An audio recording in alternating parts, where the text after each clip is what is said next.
Growing up, my family and I shared a tiny one-bedroom apartment in Texas. We didn't have much, so hand-me-down clothes and grocery shopping strictly from the sales aisle was my reality. And if I wanted to spend money, I had to earn it. At 18, I was folding jeans at American Eagle for $6.25 an hour. Then I worked at GNC, did a couple of random jobs, and then tutoring. These jobs weren't glamorous, but they taught me the value of hard work, and that's what set me on the path from teacher to millionaire. Here's why I'm sharing this. A lot of people think, once I make over 6 figures, then I'll start saving and investing. But successful people actually do the opposite.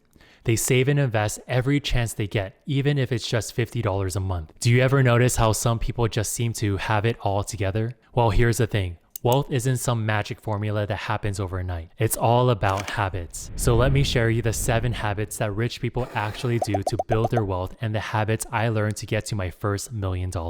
Habit 1. Own it, don't owe it. I held on to my old Honda Accord for more than 13 years. It had a CD player and nothing fancy like a backup camera. It basically was something that could get me from point A to point B. Meanwhile, some of my friends were rolling around in brand new cars with car payments way bigger than their savings accounts. Instead of upgrading, I was putting every dollar into my investments. A lot of people think being rich means looking rich, but that mindset can keep you stuck. Because $800 a month on a car you can't afford isn't wealth. It's an illusion of it. Here's what I've learned. Real wealth starts quietly. It looks like owning your car, not owing payments on it. It looks like funding your emergency savings before buying the latest iPhone. It looks like choosing long-term peace over short-term praise. Build your foundation first. Your emergency fund, investments, and multiple income streams.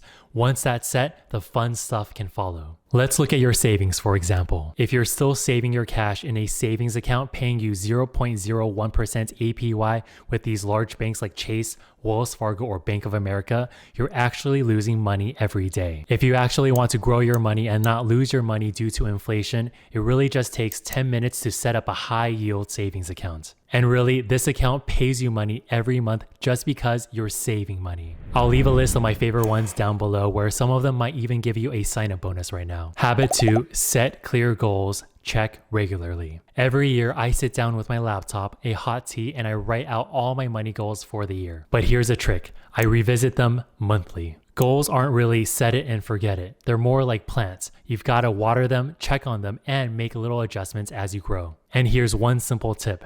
Every year, choose just one money-related skill to improve. Take a course, read a book, and maybe even ask someone you respect to mentor you. Whatever it is, just keep showing up. It might not feel like much in the moment, but over time, those small steps will turn into something big. Habit 3, learn it, master it, monetize it. Look, I didn't become a millionaire just by being good at a million things. I actually just got really good at one skill, teaching. From teaching math at a public school to tutoring and now financial coaching, mastering one skill opened countless doors for me. Now, having a skill is just the start. You've got to actually master it. You want to keep learning, keep growing until people start coming to you for answers. And really, that's when you know that you can provide the most value to them and have people pay you for the skills that you developed. And really, this is exactly what I did. The formula is pretty simple.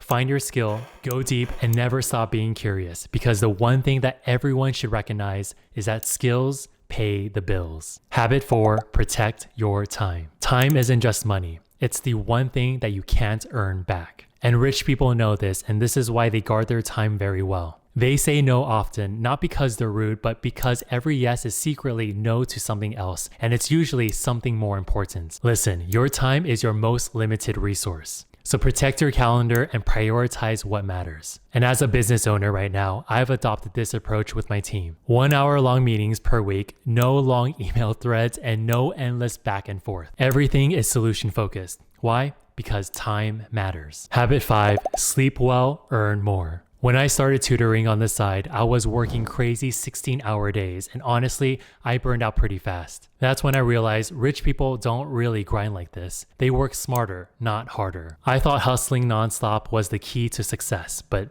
I was wrong. The truth is, wealthy people don't grind themselves into the ground. They protect their energy and play the long game. Burnout kills progress. You can't build your dream life if you're running on empty. If you're up scrolling TikTok or Instagram at 2 a.m., don't be surprised when you feel drained and unmotivated the next day. Here's the bottom line. Your energy equals your earning potential. If you rest well, you perform better. And if you perform better, you earn more. Habit 6, think like a winner. I've asked many people, if you recorded your thoughts for 24 hours and played them back, would they sound more like a supportive coach or a judgmental friend? The reality is that our inner voice is often brutal. Now, I'm not a fan of boxing, but I admired Muhammad Ali's mindset. He believed he was the greatest before he became the greatest. And really, this is the same for every wealthy person I know. They saw themselves as successful before anyone else did. And with that belief, that's what helped them and me take the risk. That's the same belief I had when I became an entrepreneur. If you're constantly telling yourself that you're not good enough,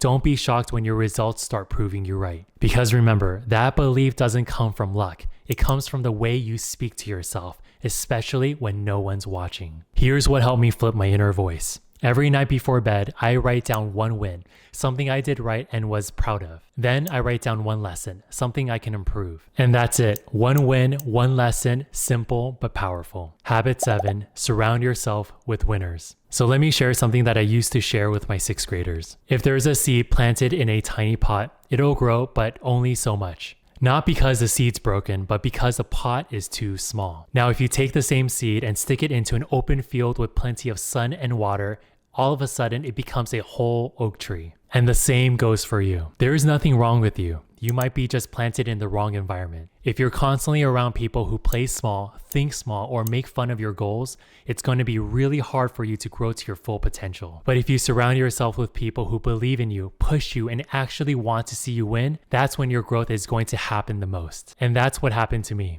I removed myself from people who laughed at me for wanting to start my YouTube channel or my podcast and share my personal finance journey to the community. And once I started hanging with more supportive people, everything shifted. And now I try to be that person for others. I share what I've learned so they can grow too. If you're ready to take action today, start with one small move, like opening a high yield savings account so you can start saving. Again, I drop my favorites in the description below. And if you finally want to get started with investing as a complete beginner, watch this video.